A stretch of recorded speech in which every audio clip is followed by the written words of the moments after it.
नमस्कार दोस्तों। पैसा हमारी जिंदगी का एक ऐसा हिस्सा है जो हर किसी के लिए बेहद अहम है। हम सब चाहते हैं कि हमारे पास पर्याप्त पैसा हो ताकि हम बिना टेंशन के अपनी जिंदगी जी सकें। लेकिन सच ये है कि बहुत सारे लोग जिंदगी भर मेहनत करते रहते हैं, खूब पैसा कमाते हैं, फिर भी फाइनेंशियल फ्रीडम हासिल नहीं कर पाते। मनोज अरोरा का कहना है कि असली फाइनेंशियल फ्रीडम ज्यादा पैसे कमाने से नहीं, बल्कि अपने मनी माइंडसेट को बदलने से आती है। यानी ये इस बात पर डिपेंड नहीं करता कि आप कितना कमा रहे हैं, बल्कि इस बात पर कि आप उस पैसे को कैसे देखते और कैसे मैनेज करते हैं। तो अगर आप भी पैसे बचाने और उसे सही जगह पर इन्वेस्ट करना सीखना चाहते हैं तो इस वीडियो में आखिर तक जुड़े रहें। साथ ही साथ वीडियो में खोने से पहले हमारे इस वीडियो को एक लाइक और चैनल को सब्सक्राइब कर दें। ये आपके लिए तो फ्री है, लेकिन इससे हमारी काफ़ी हेल्प होगी। चलिए बुक समरी पर वापस आते हैं। जरा सोचिए, जब हम पैसा खर्च करते हैं तो हमें तुरंत खुशी मिलती है, लेकिन जब हम पैसा बचाते हैं तो हमें लगता है कि हमने कुछ खो दिया। यही हमारी सोच की सबसे बड़ी गलती है। अरोड़ा कहते हैं कि हमें हर एक बचाए हुए पैसे को सिर्फ एक नोट या कॉइन नहीं, बल्कि एक सोल्जर की तरह देखना चाहिए। ये छोटे छोटे सोल्जर मिलकर हमारे लिए फ्यूचर में लड़ाई लड़ेंगे। जब आप 10 रुपए बचाते हो तो समझो आपने अपने लिए एक छोटा सा सिपाही भर्ती कर लिया है। ये सोल्जर चुपचाप काम करते रहेंगे और समय आने पर आपके लिए इनकम जनरेट करेंगे। यही सोच फाइनेंशियल फ्रीडम की असली कुंजी है। हमारे समाज में अक्सर ये सिखाया जाता है कि ज्यादा मेहनत करो, ज्यादा कमाओ और ज्यादा खर्च करो। लेकिन इस दौड़ में हम ये भूल जाते हैं कि पैसा सिर्फ कमाने से नहीं, बल्कि सही तरीके से बचाने और इन्वेस्ट करने से बढ़ता है। मान लीजिए आपके पास महीने के अंत में 3000 रुपए बच जाते हैं। अगर आप इन्हें बस बैंक अकाउंट में छोड़ देंगे तो ये ज्यादा काम नहीं करेंगे। लेकिन अगर आप इन 3000 रुपए को सही जगह इन्वेस्ट करोगे तो ये धीरे धीरे मल्टीप्लाई होकर फ्यूचर में आपको लाखों रुपए दे सकते हैं। सोचिए, अगर हर महीने आप 3000 रुपए बचाते और इन्वेस्ट करते हो तो साल के अंत तक आपके पास 72,000 रुपए हो जाएंगे। अब अगर इस पर कंपाउंडिंग का जादू काम करने लगे तो कुछ सालों में ये रकम इतनी बड़ी हो सकती है कि आप सोच भी नहीं सकते। यही है पैसा बचाने को सोल्जर मानने का असली मतलब। आप सिर्फ पैसा नहीं बचा रहे, बल्कि अपनी फाइनेंशियल आर्मी बना रहे हो। आज के समय में लोग अक्सर कंप्लेन करते हैं कि सैलरी कम है, एक्सपेंसेस ज्यादा हैं, लेकिन असली चैलेंज सैलरी को बढ़ाना नहीं, एक्सपेंसेस को मैनेज करना है। एक इंसान जिसकी मंथली सैलरी 20,000 रुपए है और जो 5,000 रुपए सेव करता है, वो उस इंसान से ज्यादा स्मार्ट है जिसकी सैलरी 1 लाख रुपए है, लेकिन वो एक भी रुपया सेव नहीं कर पाता। आखिर में विनर वही होता है जिसने अपने सोल्जर ज्यादा मजबूत बनाए। मनी माइंडसेट बदलने का मतलब है अपनी प्रायोरिटीज को बदलना। अगर आप हर बार शॉपिंग करते वक्त सोचेंगे कि ये पैसा खर्च करने से मुझे टेम्पररी हैप्पीनेस मिलेगी, लेकिन अगर मैंने इसे सेव किया तो ये फ्यूचर में मुझे परमानेंट कंफर्ट देगा, तो आप ऑटोमेटिकली ज्यादा सोच समझकर डिसीजंस लेने लगोगे। धीरे धीरे आप देखोगे कि आपके पास पैसे की कमी नहीं, बल्कि अबंडेंस महसूस होने लगेगी। अरोड़ा का कहना है कि फाइनेंशियल फ्रीडम का पहला कदम है अपने पैसे को रिस्पेक्ट देना। जब आप हर एक रुपए की वैल्यू समझते हो, तभी आप उसे सही जगह इन्वेस्ट करते हो। कई बार लोग कहते हैं, अरे 50 रुपए तो हैं, इसमें क्या फर्क पड़ेगा। लेकिन यही छोटी छोटी अमाउंट्स मिलकर बड़े बदलाव लाती हैं। मान लो आप रोज सिर्फ 50 रुपए बचाते हो, साल के अंत तक ये 18,250 रुपए बन जाएंगे। और अगर ये पैसे इन्वेस्ट कर दिए जाए तो ये आपके लिए ऐसे सोल्जर बन जाएंगे जो लाइफ टाइम काम करेंगे। एक और महत्वपूर्ण चीज है इंस्टेंट ग्रेटिफिकेशन को कंट्रोल करना। आजकल लोग चाहते हैं कि सब कुछ तुरंत मिले, चाहे वो नया मोबाइल हो, ब्रांडेड क्लोथ्स हो या एक्सपेंसिव वेकेशंस। लेकिन हर बार इस चाहत को पूरा करने के लिए जब आप क्रेडिट कार्ड या लोन का सहारा लेते हो तो आप फ्यूचर के सोल्जर्स को मार रहे हो। कर्ज आपकी फाइनेंशियल आर्मी को कमजोर करता है। इसके बजाय अगर आप पेशेंस रखते हो और बचाए हुए पैसे से फ्यूचर में वही चीज लेते हो, तो आप एक स्ट्रांग आर्मी खड़ी करते हो जो हमेशा आपके साथ खड़ी रहेगी। मनी माइंडसेट का दूसरा पहलू है पैसिव इनकम के बारे में सोचना। अगर आप सिर्फ एक्टिव इनकम जैसे सैलरी या बिजनेस इनकम पर डिपेंड रहते हो तो आपके पास फाइनेंशियल फ्रीडम हासिल करने का कोई पक्का रास्ता नहीं है। लेकिन जब आपके सोल्जर्स आपके लिए काम करना शुरू कर देते हैं, यानी आपके इन्वेस्टमेंट से इंटरेस्ट, डिविडेंड्स या रेंटल इनकम आनी शुरू हो जाती है, तब आप सच में फ्री महसूस करने लगते हो। जिंदगी का असली मजा तब आता है जब पैसा आपके लिए काम करने लगता है, न कि आप पैसे के लिए। और ये तभी पॉसिबल है जब आप हर बचत को एक सोल्जर की तरह देखना शुरू कर दो। ये सोच आपको न सिर्फ पैसा बचाने के लिए इंस्पायर करेगी, बल्कि सही इन्वेस्टमेंट्स करने के लिए भी मोटिवेट करेगी। सोच बदलना मुश्किल नहीं है, बस थोड़ी अवेयरनेस चाहिए। अपने एक्सपेंसेस की लिस्ट बनाइए और देखिए कि कितनी ऐसी चीजें हैं जिन पर खर्च करने की जरूरत ही नहीं थी। फिर उस पैसे को सेव करके इन्वेस्ट कीजिए। शुरू में छोटी अमाउंट्स होंगी, लेकिन धीरे धीरे ये अमाउंट्स इतनी बड़ी हो जाएंगी कि आप खुद हैरान रह जाएंगे। अरोड़ा का कहना है कि फाइनेंशियल फ्रीडम का मतलब ये नहीं कि आपके पास करोड़ों रुपए हों, बल्कि ये है कि आपके पास इतना पैसा हो कि आपकी ज़रूरतें बिना स्ट्रेस के पूरी हो जाएं और आपको किसी जॉब या दूसरों पर डिपेंड ना रहना पड़े। और ये तभी पॉसिबल है जब आप अपने पैसे को सोल्जर्स की तरह डिप्लॉय करना शुरू कर दो। इस माइंडसेट को अपनाने के बाद आप देखोगे कि पैसा सिर्फ नोट्स और कॉइन्स नहीं, बल्कि आपके लिए काम करने वाले सच्चे साथी हैं। आप खर्च करते वक्त सावधान हो जाओगे, बचाते वक्त खुश महसूस करोगे और इन्वेस्ट करते वक्त उत्साहित रहोगे। धीरे धीरे आपकी फाइनेंशियल आर्मी इतनी स्ट्रांग हो जाएगी कि वो आपको किसी भी मुश्किल समय में सपोर्ट करेगी।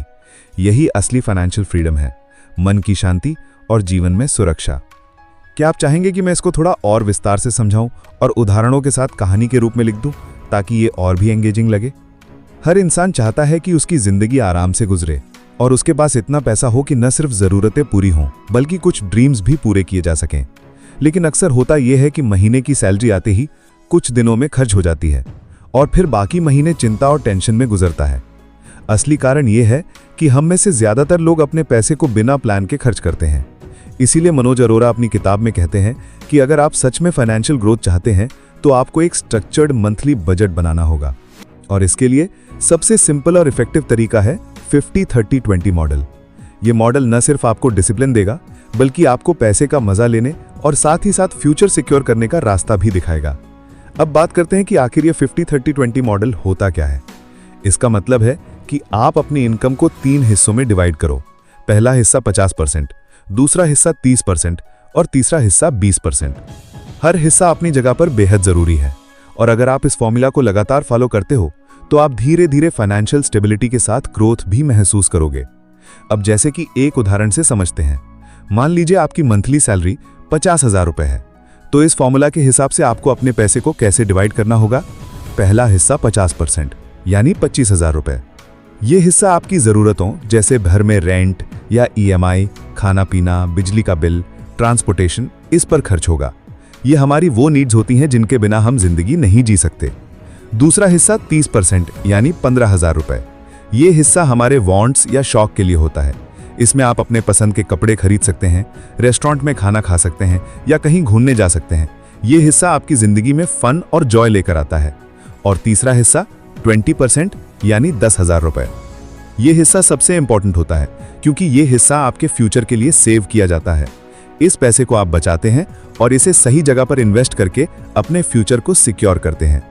अब आपको देखने में तो ये फॉर्मूला आसान लग रहा होगा, लेकिन असल चैलेंज इसे फॉलो करने में है। जब आप मंथली बजट बनाते हैं तो आपको अपने हर एक खर्च को प्रॉपरली ट्रैक करना होता है। ये देखना होता है कि कहीं आप किसी एक हिस्से से ज्यादा या कम खर्च तो नहीं कर रहे हैं। जैसे मान लीजिए आपके 50% नीड्स वाले हिस्से में आप ज्यादा खर्च करते हो, तो आपको अपनी वांट्स में थोड़ी कटौती करनी होगी। ऐसा हो सकता है कि इस महीने आप रेस्टोरेंट में खाना कम खाओ या नए कपड़े खरीदना टाल दो। बस जरूरत है कि आप इसे बड़ा ध्यान से फॉलो करें। और ये जरूरी नहीं कि हर महीने का बजट बिल्कुल एक जैसा हो सकता है कि किसी महीने आपका रेंट ज्यादा आए या कोई इंपॉर्टेंट जरूरत आ जाए। उस समय आपको अपने बजट में थोड़े एडजस्टमेंट्स करने होंगे, लेकिन ध्यान रखना कि बेसिक फॉर्मूला वही रहे। और जो पैसे आप सेव करते हो उन्हें बैंक अकाउंट में पड़े नहीं रहने देना, उन्हें सही जगह इन्वेस्ट करना बहुत जरूरी है। जैसा कि अरोड़ा कहते हैं कि सेविंग करना सिर्फ एक शुरुआत है, असली गेम तो तब शुरू होती है जब आप अपने सेव किए हुए पैसे को इन्वेस्ट करना शुरू करते हो। तो क्या आप इस फॉर्मूला को आजमाना चाहेंगे? मान लीजिए आपकी मंथली इनकम 25,000 रुपए है। अब इस मॉडल के हिसाब से 12,500 यानी 50% सिर्फ आपके नीड्स पर जाएंगे।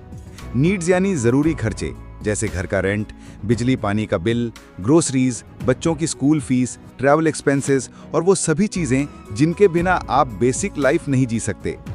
ये हिस्सा सबसे पहले और सबसे जरूरी है क्योंकि ये आपकी बेसिक सर्वाइवल की गारंटी देता है। लेकिन यहाँ ध्यान रखने वाली बात यह है कि नीड्स और वांट्स में फर्क करना सीखना होगा।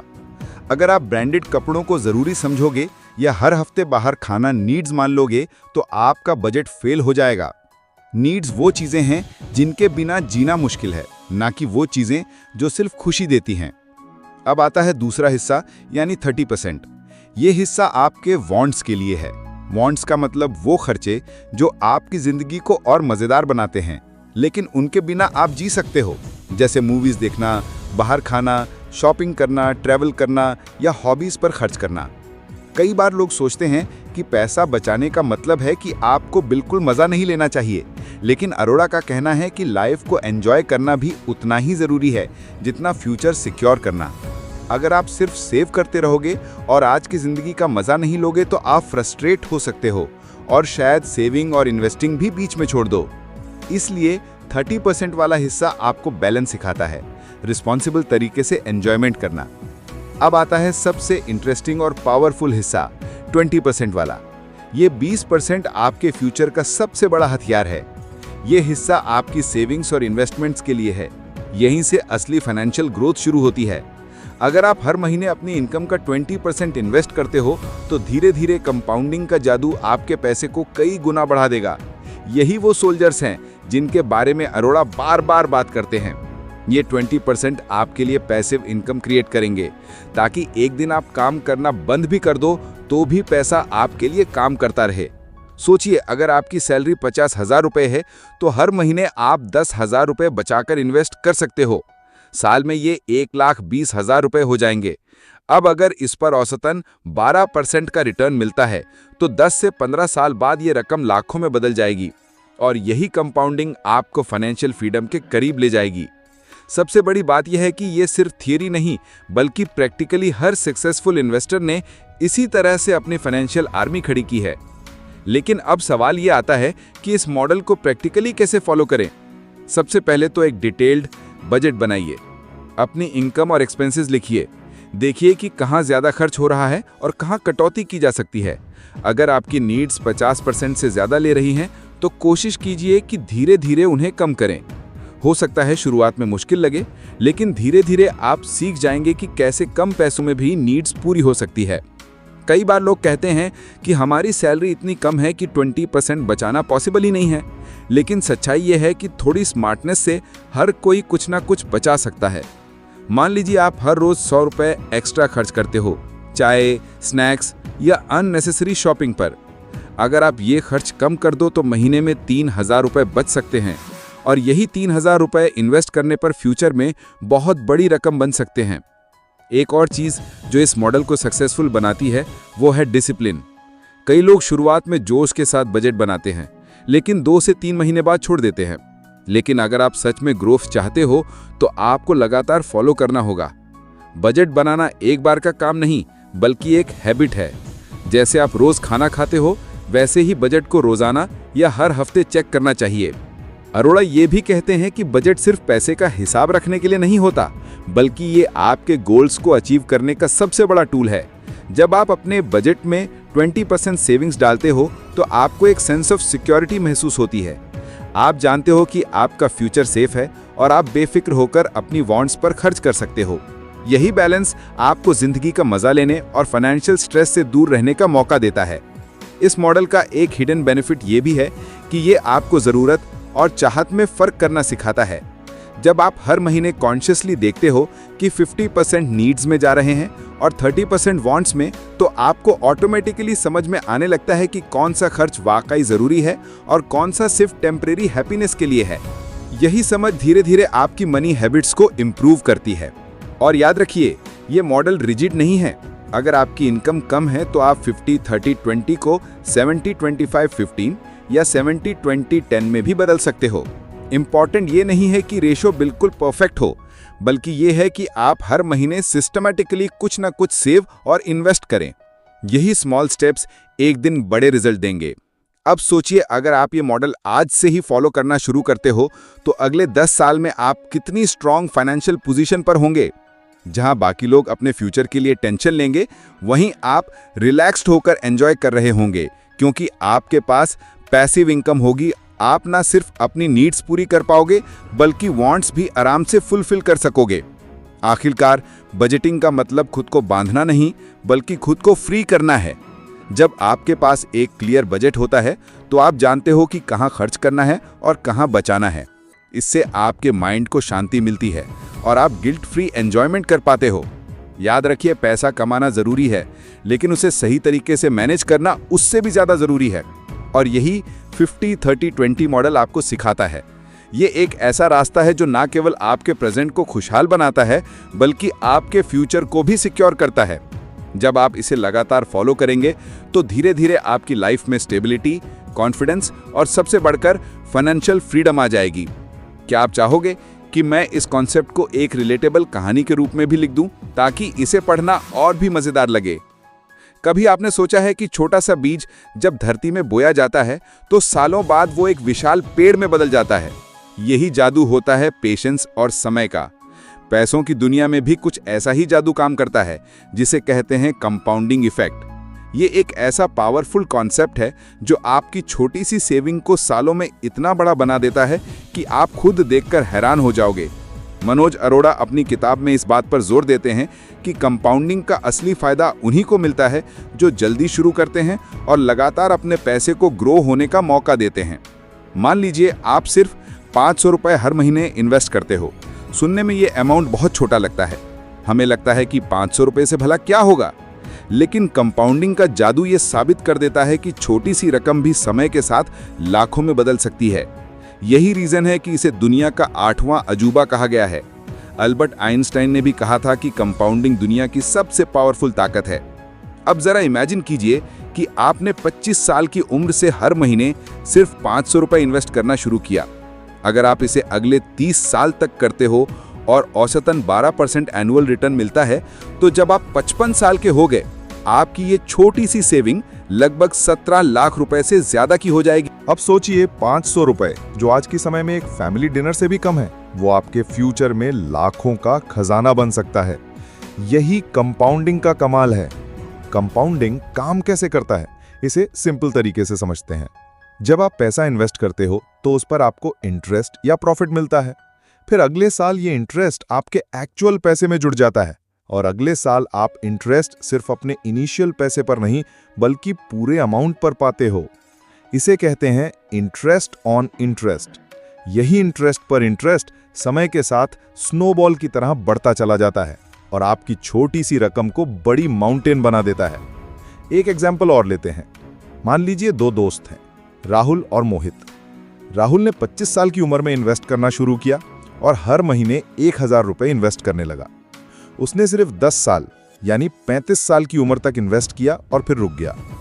दूसरी तरफ मोहित ने 35 साल की उम्र से इन्वेस्ट करना शुरू किया और 55 साल तक यानी पूरे 20 साल 1000 रुपये इन्वेस्ट करता रहा। अब आप सोचोगे कि मोहित ने ज्यादा पैसे इन्वेस्ट किए तो उसके पास ज्यादा होगा, लेकिन कंपाउंडिंग का मैजिक राहुल के साथ था। 55 साल की उम्र तक राहुल के पास मोहित से ज्यादा पैसा होगा, जबकि उसने मोहित से कम पैसा इन्वेस्ट किया था। कारण सिर्फ एक, राहुल ने जल्दी शुरू किया। इससे यह बात साफ हो जाती है कि कंपाउंडिंग में सबसे बड़ी ताकत है टाइम। जितना जल्दी आप शुरू करोगे उतना ज्यादा फायदा मिलेगा। यही कारण है कि एक्सपर्ट्स कहते हैं it's not about timing the market, it's about time in the market. यानी सही समय पर इन्वेस्ट करने से ज्यादा जरूरी है कि आप लंबे समय तक इन्वेस्ट करते रहो। अब सवाल ये आता है कि हम में से ज्यादातर लोग देर से शुरू क्यों करते हैं? इसका कारण सिंपल है। हम सोचते रहते हैं कि अभी इनकम कम है, अभी जिम्मेदारियां ज्यादा हैं, अभी पैसे बचाने का वक्त नहीं है। लेकिन सच्चाई ये है कि जितना आप डिले करोगे उतना बड़ा नुकसान होगा। मान लीजिए आप 25 साल की बजाय 35 साल की उम्र से 500 रुपये इन्वेस्ट करना शुरू करते हो, तो आपको 55 साल की उम्र तक सिर्फ आधा फायदा मिलेगा। यही है कंपाउंडिंग का iron rule. Delay means loss. आप चाहो तो 500 रुपये से शुरू करो, 1000 रुपये से शुरू करो या उससे ज्यादा, लेकिन शुरू जरूर करो। कंपाउंडिंग का एक और खास पहलू है कंसिस्टेंसी। अगर आप कभी कभी इन्वेस्ट करते हो और बीच बीच में रुक जाते हो तो इसका फायदा पूरा नहीं मिलेगा। जैसे एक बीज को लगातार पानी चाहिए होता है, वैसे ही आपके इन्वेस्टमेंट्स को भी लगातार इनपुट चाहिए। इस कॉन्सेप्ट को और मजेदार बनाने के लिए इसे एक कहानी की तरह सोचो। मान लो आपने 500 रुपए का एक छोटा सा सोल्जर हर महीने फ्यूचर के लिए भेजना शुरू किया।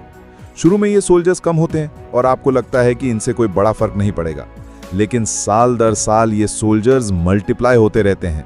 हर सोल्जर अपने साथ नए सोल्जर्स लाता है। 20 से 30 साल बाद आपके पास लाखों की एक आर्मी खड़ी हो जाती है जो आपकी फाइनेंशियल सिक्योरिटी की रक्षा करती है। एक एग्जाम्पल और लेते हैं ताकि ये और क्लियर हो जाए। अगर आप 500 रुपए हर महीने इन्वेस्ट करते हो और 30 साल तक करते हो तो आपने एक्चुअल में सिर्फ 1,80,000 रुपए इन्वेस्ट किए, लेकिन कंपाउंडिंग इफेक्ट के कारण आपके पास लगभग 17 लाख रुपए होंगे, यानी आपकी ओरिजिनल रकम लगभग 9 से 10 गुना हो जाएगी। अब अगर आप 2,000 रुपए हर महीने इन्वेस्ट करो तो वही रकम 30 साल बाद 60 से 70 लाख तक पहुंच सकती है। सोचो कितना बड़ा डिफरेंस है। कंपाउंडिंग का दूसरा इंपॉर्टेंट रूल है कि पैसे को समय से पहले निकालना नहीं चाहिए। कई बार लोग कुछ साल बाद इन्वेस्ट की हुई रकम निकाल लेते हैं क्योंकि उन्हें लगता है कि प्रॉफिट काफी हो गया है, लेकिन ऐसा करके वो कंपाउंडिंग का जादू बीच में ही रोक देते हैं। अगर आप सच में बड़ा फायदा चाहते हो तो पैसे को लंबे समय तक इन्वेस्ट रहने दो। ये भी समझना जरूरी है कि कंपाउंडिंग सिर्फ पैसे पर नहीं बल्कि हैबिट्स पर भी काम करता है। अगर आपने डिसिप्लिन और पेशेंस की हैबिट डेवलप कर ली तो आपका पैसा खुद ब खुद मल्टीप्लाई होगा। कंपाउंडिंग का मतलब है छोटे छोटे कदम लगातार उठाना, चाहे वो सेविंग की हैबिट हो या अननेसेसरी खर्चों को कंट्रोल करने की। आजकल लोग चाहते हैं क्विक रिजल्ट्स, लेकिन कंपाउंडिंग हमें सिखाता है कि पेशेंस सबसे बड़ा हथियार है। शुरुआत में जब आप 500 रुपए इन्वेस्ट करोगे तो आपको लगेगा कि कुछ खास फर्क नहीं पड़ रहा, लेकिन 10 साल बाद आप देखोगे कि आपकी रकम डबल हो गई है और 20 से 25 साल बाद वही रकम कई गुना बढ़ गई है। यही है कंपाउंडिंग का साइलेंट मैजिक। धीरे धीरे काम करता है, लेकिन जब दिखता है तो रिजल्ट अविश्वसनीय होते हैं। आपको जानकर आश्चर्य होगा कि दुनिया के बड़े बड़े इन्वेस्टर्स जैसे वॉरेन बफेट भी कंपाउंडिंग की ताकत से ही अमीर बने हैं। बफेट ने खुद कहा है कि उन्होंने जल्दी इन्वेस्ट करना शुरू किया और कभी बीच में रुके नहीं। इसी वजह से वे आज दुनिया के सबसे सक्सेसफुल इन्वेस्टर्स में गिने जाते हैं। अगर आप अपने बच्चों के लिए सिक्योर फ्यूचर चाहते हो तो कंपाउंडिंग उनके लिए सबसे बड़ा गिफ्ट है। सोचिए, अगर आप बच्चे के जन्म से ही 1,000 रुपए हर महीने इन्वेस्ट करते हो और 20 साल तक करते हो, तो जब वो 20 साल का होगा उसके पास लाखों की सेविंग होगी। वो पैसे को पढ़ाई, करियर या बिजनेस में यूज कर सकता है। ये पावर है कंपाउंडिंग की। अब आपको ये सोचने की जरूरत नहीं है कि 500 रुपए बहुत कम है। असली फर्क कंसिस्टेंसी और टाइम से आता है। अरोरा कहते हैं, don't wait to invest, invest and then wait. यानी परफेक्ट समय का इंतजार मत करो, अभी से शुरू करो और फिर पेशेंटली इंतजार करो। अंत में कंपाउंडिंग हमें यह सिखाता है कि छोटी छोटी सेविंग्स को कभी कम मत समझो। जैसे बूंद बूंद से सागर भरता है, वैसे ही 500 रुपए से 500 रुपए करके आप अपने लिए एक फाइनेंशियल ओशन बना सकते हो। फर्क सिर्फ इतना है कि आपको जल्दी शुरुआत करनी होगी और लगातार बने रहना होगा।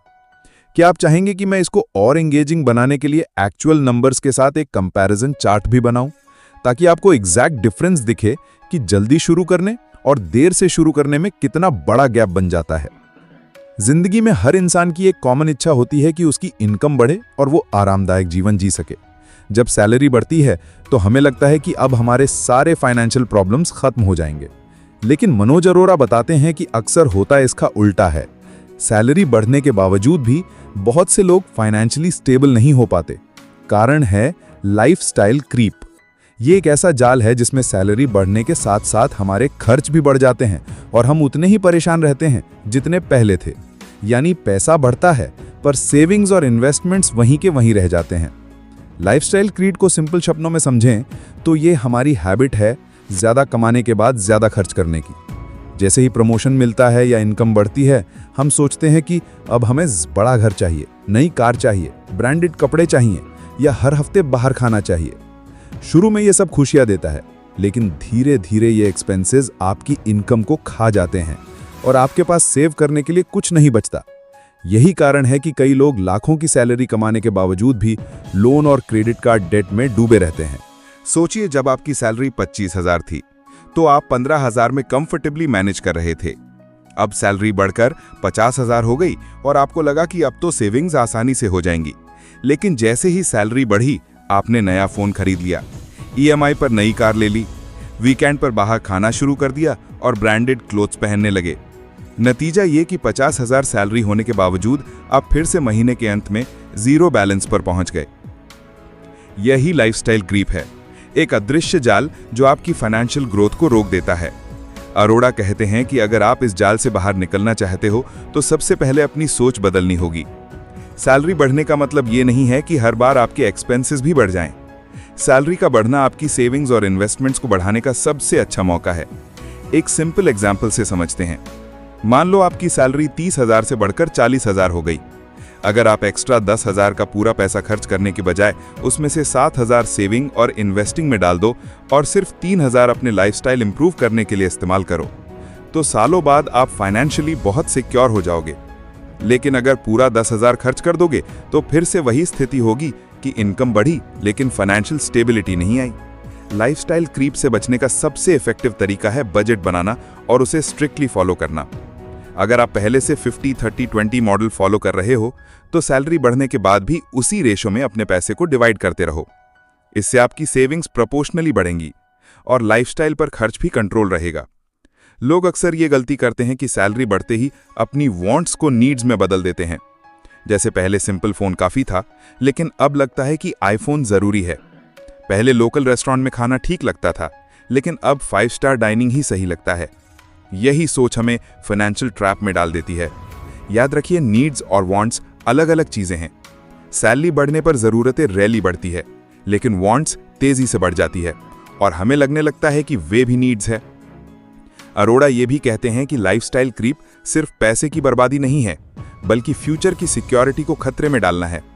क्योंकि जब आप एक्स्ट्रा इनकम को इन्वेस्ट नहीं करते तो आप कंपाउंडिंग का जादू खो देते हो। सोचिए, अगर सैलरी बढ़ने पर हर साल सिर्फ 20% एक्स्ट्रा इनकम इन्वेस्ट कर दो तो 20 से 25 साल बाद ये रकम करोड़ों में बदल सकती है। लेकिन अगर आपने वो पैसा लाइफस्टाइल पर खर्च कर दिया तो आपके पास कुछ भी नहीं बचेगा। लाइफस्टाइल क्रीप को रोकने के लिए एक और तरीका है डिलेड ग्रेटिफिकेशन, यानी थोड़ी देर तक अपनी इच्छाओं को टालना। मान लीजिए आपको नई कार चाहिए, लेकिन अभी आपकी पुरानी कार भी काम कर रही है। अगर आप 1 साल इंतजार करते हो और उस दौरान एक्स्ट्रा इनकम को इन्वेस्ट कर देते हो तो आप न सिर्फ पैसे बचाओगे, बल्कि फ्यूचर में वो कार लेना भी आसान हो जाएगा। इंस्टेंट ग्रेटिफिकेशन से मिलने वाली खुशी कुछ दिनों तक रहती है, लेकिन डिलेड ग्रेटिफिकेशन से मिलने वाला फायदा लाइफ भर साथ रहता है। एक छोटी सी कहानी से इस कॉन्सेप्ट को और क्लियर करते हैं। रमेश और सुरेश दोनों दोस्तों को प्रमोशन मिला। रमेश ने अपनी सैलरी बढ़ते ही नई कार और लग्जरी गैजेट्स खरीद लिए। सुरेश ने एक्स्ट्रा इनकम का बड़ा हिस्सा इन्वेस्टमेंट्स में डाल दिया और सिर्फ थोड़ा सा हिस्सा अपने लाइफस्टाइल पर खर्च किया। 10 साल बाद रमेश अभी भी EMI और क्रेडिट कार्ड बिल्स चुका रहा था, जबकि सुरेश की इन्वेस्टमेंट्स ने उसे इतनी पैसिव इनकम दे दी कि उसे जॉब करने की भी जरूरत नहीं रही। यही फर्क है लाइफस्टाइल क्रीप को रोकने और उसमें फंसने का। लाइफस्टाइल क्रीप को कंट्रोल करने के लिए सेल्फ डिसिप्लिन बहुत जरूरी है। जब भी सैलरी बढ़े, तुरंत खर्च बढ़ाने से पहले खुद से पूछो, क्या ये खर्च सच में जरूरी है? क्या ये मेरी नीड है या सिर्फ वांट्स? क्या ये पैसा फ्यूचर में मेरे लिए काम कर सकता है अगर मैं इसे इन्वेस्ट कर दूं? ये सवाल खुद से पूछने की हैबिट आपके फाइनेंशियल डिसीजंस को बहुत स्मार्ट बना देगी। एक और प्रैक्टिकल तरीका है कि सैलरी बढ़ने पर पहले अपनी सेविंग्स का परसेंटेज बढ़ाओ। जैसे अगर पहले आप 20% सेव करते थे तो सैलरी बढ़ने पर उसे 25 से 30% कर दो। इस तरह आप अपनी फाइनेंशियल आर्मी को मजबूत करते रहोगे और लाइफस्टाइल पर खर्च करने की टेम्पटेशन भी कम होगी। लाइफस्टाइल क्रीप से बचना मुश्किल जरूर है, क्योंकि सोसाइटी हमें दिखाती है कि सक्सेसफुल वही है जो एक्सपेंसिव कार चलाता है, ब्रांडेड कपड़े पहनता है और लैविश वेकेशंस पर जाता है। लेकिन असली सक्सेस वो है जिसके पास फाइनेंशियल फ्रीडम है, जो बिना टेंशन के जी सकता है और जिसे अपने फ्यूचर की चिंता नहीं करनी पड़ती। अरोड़ा कहते हैं कि पैसा आपकी लाइफ को कंफर्टेबल बनाने के लिए है, लेकिन अगर आप हर बार एक्स्ट्रा इनकम को खर्च कर दोगे तो पैसा कभी आपके लिए काम नहीं करेगा। असली स्मार्टनेस यह है कि आप अपने लाइफस्टाइल को धीरे धीरे इंप्रूव करो, लेकिन अपनी सेविंग्स और इन्वेस्टमेंट्स को तेजी से बढ़ाओ। सोचिए, अगर आप अगले 20 साल तक हर सैलरी इंक्रीमेंट का बड़ा हिस्सा इन्वेस्ट करते हो तो आप ना सिर्फ अपने लिए फाइनेंशियल सिक्योरिटी बना सकते हो, बल्कि अपने परिवार को भी एक स्टेबल और खुशहाल फ्यूचर दे सकते हो। इसके विपरीत, अगर आप हर इंक्रीमेंट को लाइफस्टाइल क्रीप में खर्च कर दोगे तो इनकम बढ़ने के बावजूद भी आप हमेशा पैसों की कमी महसूस करते रहोगे। आखिरकार, लाइफस्टाइल क्रीप एक साइलेंट किलर है जो आपको फाइनेंशियल ग्रोथ से रोकता है। इसे रोकने के लिए आपको अपनी सोच और हैबिट्स बदलनी होंगी। जब आप कॉन्शियसली डिसाइड करते हो कि सैलरी बढ़ने पर सेविंग्स भी प्रोपोर्शनली बढ़ेगी, तभी आप फाइनेंशियल फ्रीडम की तरफ बढ़ते हो। और यही मैसेज मनोज अरोड़ा हमें अपनी किताब में देना चाहते हैं। सैलरी बढ़ना ही काफी नहीं है, उसे सही डायरेक्शन में यूज करना असली गेम चेंजर है। क्या आप चाहेंगे कि मैं इसमें कुछ रियल लाइफ कैलकुलेशंस और चार्ट्स भी जोड़ दूं ताकि आपको दिखा सकूं कि सैलरी बढ़ने पर अगर लाइफस्टाइल क्रीप को रोका जाए तो कितनी बड़ी वेल्थ बनाई जा सकती है। जिंदगी का सबसे बड़ा सच यह है कि यह पूरी तरह प्रेडिक्टेबल नहीं है। आज सब कुछ नॉर्मल है, लेकिन कल अचानक कोई ऐसी स्थिति आ सकती है जो आपकी फाइनेंशियल प्लानिंग को हिला दे। कभी जॉब लॉस हो सकता है, कभी हेल्थ इमरजेंसी आ सकती है, कभी कोई बड़ा एक्सीडेंट या फैमिली क्राइसिस सामने आ सकता है। ऐसे समय में ज्यादातर लोग पैनिक कर जाते हैं और सबसे पहला सवाल यही उठता है, अब खर्च कहां से होगा। मनोज अरोड़ा अपनी किताब में कहते हैं कि इस तरह की अनिश्चित परिस्थितियों से निपटने का सबसे अच्छा तरीका है इमरजेंसी बफर बनाना, यानी ऐसा फंड जो आपके 6 से 12 महीने के लिविंग एक्सपेंसेस को कवर कर सके। सोचिए, अगर अचानक आपकी जॉब चली जाए और आपके पास अगले 6 महीने तक कोई इनकम सोर्स ना हो, तो आप अपने घर का रेंट, बच्चों की स्कूल फीस, ग्रोसरीज और मेडिकल खर्च कैसे उठाओगे?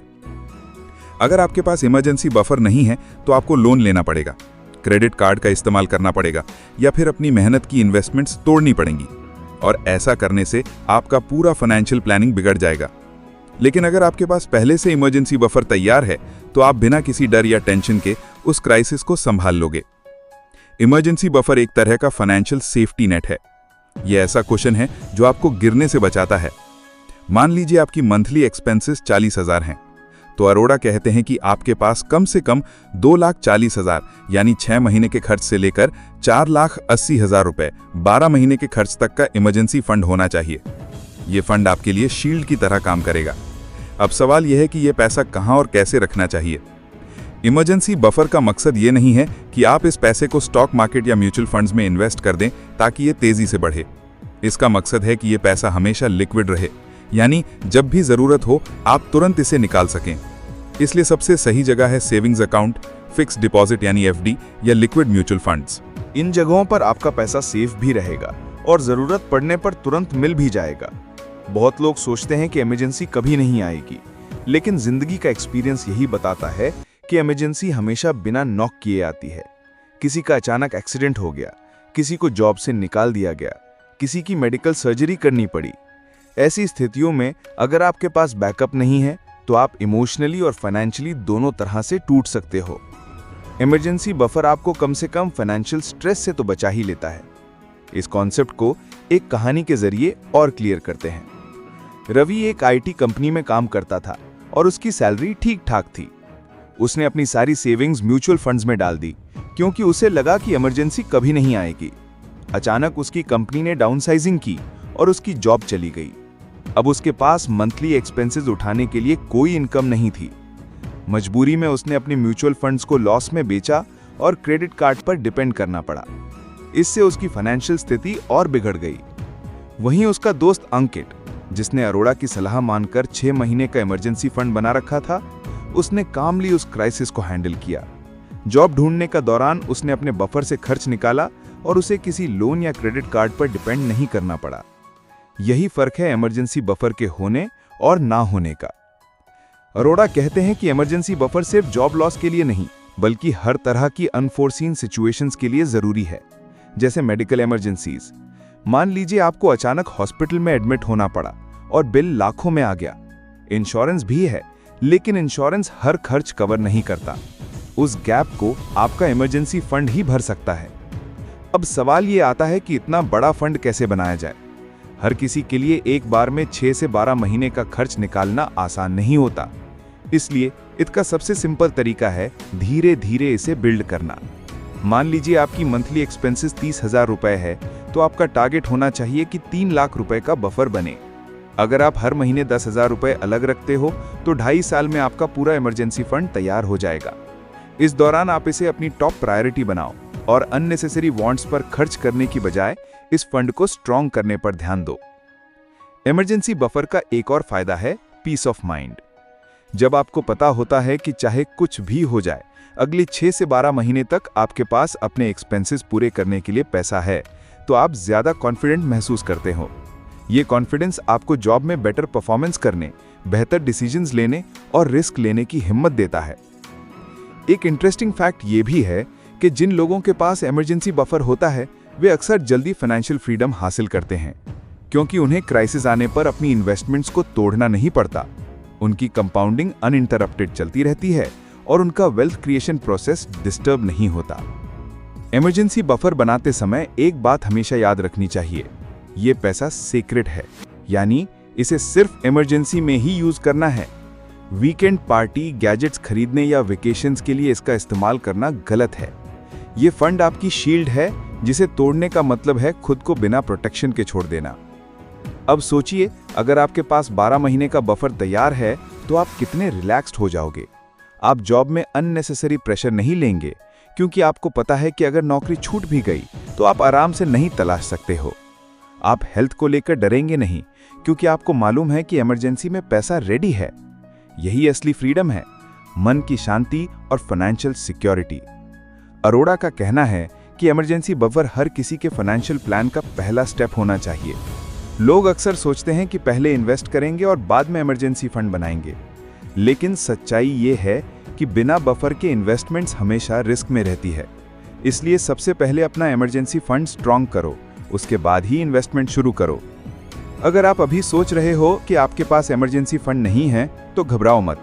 आज से शुरुआत करो, चाहे 2000 रुपए हर महीने बचाओ, चाहे 5000, बस इसे अलग अकाउंट में रखो और इसे किसी भी कीमत पर खर्च मत करो। धीरे धीरे ये फंड इतना बड़ा हो जाएगा कि आपके फ्यूचर की हर क्राइसिस को संभाल सके। आखिरकार जिंदगी की अनप्रेडिक्टेबिलिटी को कंट्रोल करना हमारे हाथ में नहीं है, लेकिन उसके लिए तैयार रहना हमारे हाथ में है। इमरजेंसी बफर वही तैयारी है जो आपको हर मुश्किल घड़ी में संभाल कर रखेगी। ये सिर्फ एक फंड नहीं, बल्कि एक भरोसा है कि चाहे हालात कैसे भी हों, आप और आपका परिवार सुरक्षित है। और यही भरोसा फाइनेंशियल प्लानिंग का सबसे मजबूत आधार है। क्या आप चाहेंगे कि मैं इसमें एक कैलकुलेशन टेबल बनाकर दिखाऊं कि अगर कोई व्यक्ति हर महीने कुछ पैसे बचाना शुरू करे तो कितने समय में अपना इमरजेंसी बफर तैयार कर सकता है? तो ये भी दोस्तों आज की बुक समरी। उम्मीद है आपको जरूर पसंद आई होगी। ऐसी ही और फाइनेंस और इन्वेस्टमेंट से जुड़ी बुक समरी सुनते रहने के लिए हमारे चैनल को सब्सक्राइब करें और वीडियो को ज्यादा से ज्यादा लाइक और शेयर करें। बुक समरी आखिर तक सुनने के लिए शुक्रिया।